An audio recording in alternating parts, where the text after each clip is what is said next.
Hi, my name is Kyle, and I'm about to show you my walkthrough for my Stream AI Companion Suite that I developed. If you're watching this from the webpage because you're about to purchase it or want to purchase it, thank you for considering it. This is a whole crazy suite. It's been taking me months upon months to try to figure out how to get this right, and I finally feel comfortable enough releasing the entire package. If you're coming here from the core one, awesome. Appreciate y'all mess with that. This should make life a lot easier. So when you get your download, you should have a folder that'll be AI Stream Companion Suite. You'll have your three primary things. You'll get a little README doc to go over stuff. It wants to open up and show us its beautiful self. Don't know why I put it in docx. But you got a little quick startup guide, basic idea. So the Whisper and Piper, you shouldn't technically need to start off with, because you should have the base versions already slapped in with it, not repackaging it, whatever. If I need to remove them for whatever reason, just let me know, developers, because these are free. Piper and Whisper are completely free. You can go to the website, find the models you like, find what you want, but just so it's easier to get you up and running, yeah, you have them right in here. No need to worry about that, so you don't have to go run around, because I try to make it easy to use. That was my dog. Bless you, Dune. So what we want to do is, first, we're going to start up our AI voice client, or client itself. Little fancy thing here. Start, set your push to talk key, quit, options. You're going to want to direct this to the whatever computer you're going to put your server on. Get that IP address, IPv4. You can do it by CMD IP config. Sample rate and channels. Just set that to what your default for your mic is. If you don't know what that is, you can just go to, let's say, change system sound. And I am currently using my Focusrite Scarlett. So we're going to go here, go properties. And then you can go to, should we listen to levels, advanced, there you go. So it's 2 channels, boom, 24-bit, don't even worry about that, 48 kilohertz, boom. Because for some reason, if I try to make it just default over to whatever the device is, it doesn't like to pick up the sound as ready. I'm still working on that, but otherwise, boom, simple enough. It puts it to this file name. Don't worry, it doesn't constantly make new files. It keeps overwriting that previous file to save the space on your computer. So you're gonna send it whatever to the server system, it sends it back, makes it that one little WAV file, rinse, repeat, doesn't matter, you're fine. Input device, we're going to set this to my microphone. Output device, we're going to set this for the current stream right now. I'm doing regular speakers. We don't want random breakups right now. This is so it just listens to your mic. Sometimes it sends to the server. Apply, save, cool. That's all honky-dory. Now, I prefer to have it set up on a secondary computer, which I have RDP'd into already, remote desktop protocol. And here's what your main server suite will look like. And here's what your listener looks like. This is just pointing to your Whisper exe, pointing to the Whisper model, pointing to the Piper, pointing to the Piper model. So piper.exe and .onnx, yada yada. Pretty self-explanatory, very easy. Ideally, you'll have Ollama already installed on your computer with whatever model you want. You can select the model here from different ones. I use the Mistral Nemo 12 billion instruct because I have a graphics card that can handle it. Please, please, please, please do not try to run this on something very small and hope that you can run like these gigantic models. You need a graphics card that can handle your model, otherwise it goes tits up. This, you have a little motion context thing. Here you can set how everything sounds. You do a little test plays of the voices. I'm not going to do that because it gets kind of like wonky sometimes since it's through RDP right now. And here you can set your personalities and make new ones, etc., etc. Cancel that, don't care. But you can, once you set it up, write basically what you want the personality to be. It's going to use this to append to any model you want. No longer do you have to worry about, like my previous version, we had to make your own model file. This, it's all right here, and it appends it to whichever one you want. Think of it like the brain. And then this is the memories. It has a long-term memory system, so you start up a new session, new things, but it can look back at what memories it did before. Dune, please stop. I'm doing a video right now. And then we are going to go over here. We have the Twitch listener. So for first, I'm going to start this. We're going to start the server. Just let that boot up. Boom. It's running. Everything's fine. No errors. Great. Sees Ollama. This is the Twitch listener. You're a streamer. You want this to be attached to your Twitch so it can see and do whatever. We're going to configure. See, you can't see my codes and stuff. Client ID is there, whatever. But server settings. If you're on the same, you want to keep us on the same one. You can put on something else if you want. I don't recommend daisy chaining it that much. Too much delay. But server settings, local host, text chat, because it sends it to the text chat in here. Edit templates. You can put any custom redeems you want. Or sorry, not custom redeems. You can put any payload you want to make it sound, talk like however, respond however. Manage custom redeems. I have a lot because I use VideoTube as a way to process the voice input back to give it a body. On my system, it's Gribba. Gribba's the goblin girl. whatever. And so people like mess around with Gribba and giving her different clothes and using the gotcha system that I have built in. And so it sends the payload, says they just username just redeemed whatever, blah blah blah blah. Talk out to them, and it does functions, all that, but it also has a host mode. It can talk to people as they're talking in general. It'll reply to every single thing, queue it up, and send it on through. Otherwise, observe mode. You can turn this on, turn this off. It looks at chat as people talk, and it's like, is this something I need to respond to or not? And it gives it weight. And if it's like, oh, somebody directly addressed me, it's like, cool, somebody's actually talking to me or it said something very important, and it responds to it. It's great, hunky dory. Ad break notifications. This I can take it or leave it because it basically says, hey, ads are coming. Boom, ads are running. And it's like, hey, everybody, ads are running. Well, for mine, it's a little bit different. I got to work on my payload. But this is the payloads. You can just have it do whatever. You can have it talk to you, talk to them. But it comes through as an ad break. Sometimes it'll address ad break, at least for my version. You can disable that if you want. You don't care about it. Great. Subscription notifications, bits, cheers, raid notifications, follow notifications. Somebody raids you, subscribes, follows. It's like, hey, thank you for the raid with whatever. And it like responds however you set the personality up. So I'm just going to like cancel. I don't need to save anything. I have all my stuff up here. I have basic chat commands, so you can just do !Gribba to talk directly to it if the observe's off. I have it set so like, what you call it? Brain work. The redeem. Sorry, I didn't even look at that. Redeem. Basic redeem to talk to it. So you have a text to speech one, which is just talk to AI. It listens for that one, takes the text, sends it on through, and then sends it back. So you can turn off the observe. You can turn off the host mode. Turn off all the things, and just leave it as a channel point redeem so people can redeem to talk directly to it. Otherwise, it's just going to do its thing. So if you start, after you fill in the client ID and everything else, there's a little text file how to do that. I'm not walking through here because I want to show you my secret code and dev stuff, but it says ultra accessible. You can close this window. Boom! And as you can see, we now have boom, boom, boom, boom, boom. Local host, chat, observe, everything's doing its thing. Boom, I'm gonna close this up. Let's go ahead and start this. Ka-chow. And we'll start it. Press I. It's from the caps lock. I set mine to tilde because sometimes I use caps lock for my video games and where, everybody's a little bit different. So what I would do, the first time you talk to it, depending on your model size, it will take a moment because it's loading everything into the cache. Just starting server doesn't do anything. That starting server allows the daisy chain to start happening, right? When you talk to it, it loads everything in the RAM, everything in the memory, and then it starts compiling. So I'll go ahead and just for the shiggles, let's go ahead and put let's put the video. I can't put video tube on it because I'm just gonna say something to it. Be like, hey Gribba, we're making a video right now showing everybody how your brain works and how to set up the system for the first time to use something similar to you. How does that make you feel? And then it's sending to server, so we're gonna jump back over here to server. Boom. You can see Cognition loops running. Like a fantastic project. I'm genuinely. Phone try to do something. So you can see it's Cognition loop started.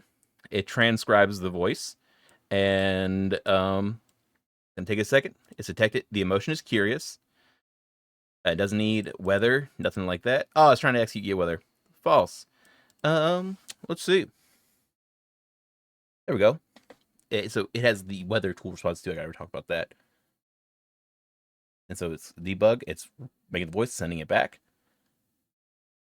You can see it's translating to a voice. We should see it here. Final. Well, isn't that sweet? You're making a video about Lil Olmi. I must say, it's not every day a goblin like me gets her own tutorial. How exciting. But hey, Kyle, don't forget to mention my sparkling personality and good looks while you're at it, alright? So for some reason, it didn't record it as my desktop audio over here. I guess because it's probably still set in my headset. Properties. Yeah, I'm sorry, everybody. There we go. Now it should record as my headset now. But yeah, so now that that's happened, it's already, we've talked to it, everything. Now we should see, where is it at? Storing, yes. So this is a memory system for a scratchpad. So with the scratchpad, that's basically like its short-term memory. Think like everything is happening right now, right as it goes. It's going to put that in there. And then we can see there's a scratchpad dropped an echo streak. It's because it has a cognition mode. I've tried to build a brain. You can turn that on and off here. And basically what that does is it starts to try to formulate its own thoughts in between things. So it doesn't talk to you, doesn't talk to anybody else. It talks more or less to itself like a thought process. And it tries to make observations about what's been going, what's happening in order to respond autonomously, which you can set around here. Background intervals for thinking, 120 seconds. So every 2 minutes, it has like a thought. Speaking minutes, I think that's 5 minutes is what I put that for. Every 5 minutes, it can decide whether it wants to talk or not. It can talk max 6 times an hour. Background jitters, about, I would say 10, 10 seconds is like plus or minus 10 seconds to help kind of get some randomness to the thought. Speak max in seconds, that's the higher end. So the previous one, speak minimum 5 minutes to just under 10 minutes. Max characters 220. We want to limit. We don't want it to be spitting out like a whole bunch of paragraphs, stuff like that. Scratchpad items I have set to 40, so we can put 40 in there, but it's only gonna look at the back. Like I think I set it for like 3 or 4, so it only looks at the most recent ones, and if it's not good enough, it sends it out. That hence the echo streak here. Scratch dropped, duplicate echo streak equals 1. So you can see if it's kind of like having a whole bunch of streaks. And if you're like, oh crap, why is it doing this? Why are streaks like that? You go here and you see you can have add memories. You can delete memories from here, custom memories, or you just say, fuck it. I don't care. We're going to jump to memories folder. Boom. Personalities. We can go to personalities and you look. It's going to take a second to pop up for me.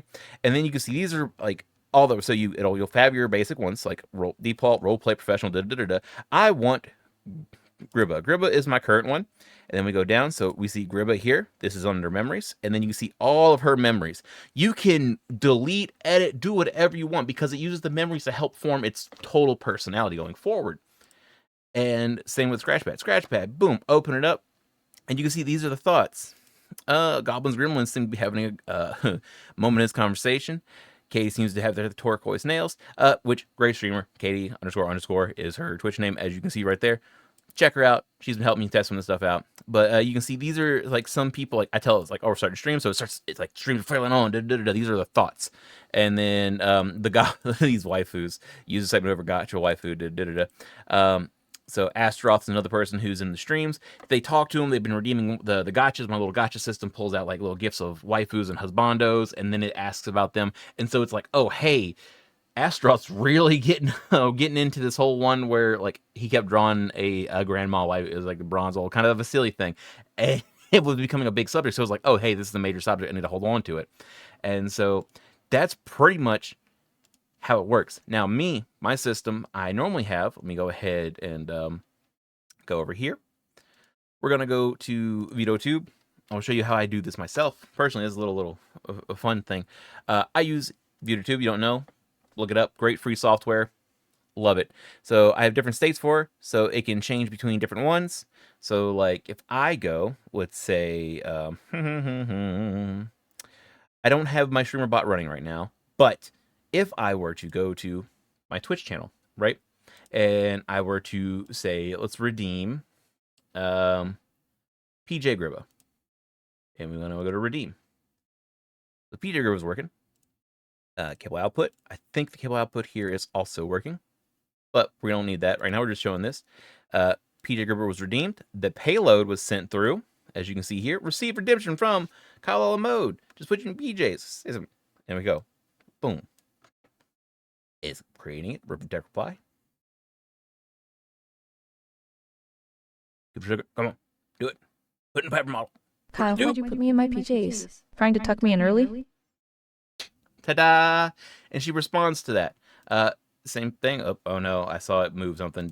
It's oh yeah. And a Scratchpad thought we're on a video making streak today, so it's trying to formulate like its minds in the background. But as you can see, it queues replies as well. So if people start putting in a whole bunch of stuff, doing a whole bunch of stuff at once, it will take care of them one by one by one. I think if I'm correct in saying so far in testing, Cognition replies always come first, then it's direct replies to the user, and then replies to anything else. Now, if you're talking and you press, or if it's talking and you press the button and start talking to it, it cuts off the response. Then it requeues it, reiterates the original response to you as if it's like going back and saying its thought again. Just how it works, because I'm trying to develop a brain. I'm not making a brain that great.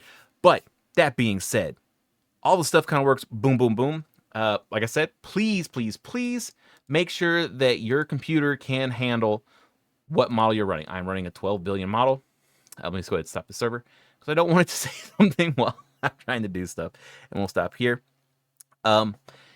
Make sure that the model you're using works with the graphics card you're using. For this computer, if I'm correct about this PC, this should be a 2060. Yeah, 2060 12 gigabyte model. I generally do 12 gig or 1 gig per 1B quantized Q4KM or Q4KM. Yeah, you see that little thing right there. Pow, you want that. Quantized models, 4KM is like the sweet spot I found. Your mileage may vary. In the setup, it tells you to get the 1 billion variant model of Gemini. Instruct, because that is like low tier, great. This is going to be wholly dependent upon your hardware specs, on how fast and how like much it can handle. Same for down here, your normal generation options. If you look into like dealing with any kind of LLM, you have these. You can look at these. They tell you what to do if you hover over them. But like number context is where a lot of your stuff's gonna come into with the actual graphics card. Please, please, make sure your graphics card can run this stuff. And I recommend, if you're using this and you're just doing it to have like a little thing on your computer at home, great, love it. If you're doing it with a stream, do not run this on the same computer you're streaming from. Okay, so if you're playing the game and streaming from the computer, great. Put this on a second system, point it to your second system and your client. The client stays on your side, as we see here. This client stays here. Yay. Put whatever you want here. I use the cable input. So, but this is on my local computer. I can run the client all day long. All this does is take your voice audio, sends it to the other computer. The other computer handles all the processing of the AI and then sends it back. So I can be gaming, going to town. Because the thing with LLMs, or little small AI things that you can host locally, while they're great, they will take as much graphics card VRAM as they can. If you have it there to give, it's going to take every bit of it that it can to run. And that's not good for games. That's why we want to keep it small, keep it tight, keep it light, boom. Or keep it separate. Small, tight, light, or separate. That's how we're going to go. But with all that said, if you have any questions, comments, concerns, please leave a comment. You can message me at twitch.tv/KyleAllamode, or, you know, drop a comment on the thing. I am constantly repairing this and building on this. As you can see, I'm still working on trying to figure out why this happens. It says error, unknown wave format. It says that, but it still plays the wave format. I'm not sure why that's triggering, but it does. So that being said, we'll just go ahead and stop this. I don't need it anymore. And I think we did a graceful shutdown over here of both the things. Yeah, stop, boom. We'll close that up. But yeah, you can make as many personalities as you want, need. You can switch them around. You can load configurations, save configurations, select and run wave. Don't really need this. This is more of a testing button. Doesn't really matter. Thinking mode, you can turn this on and off where it thinks before each and every response. I just have it on by default.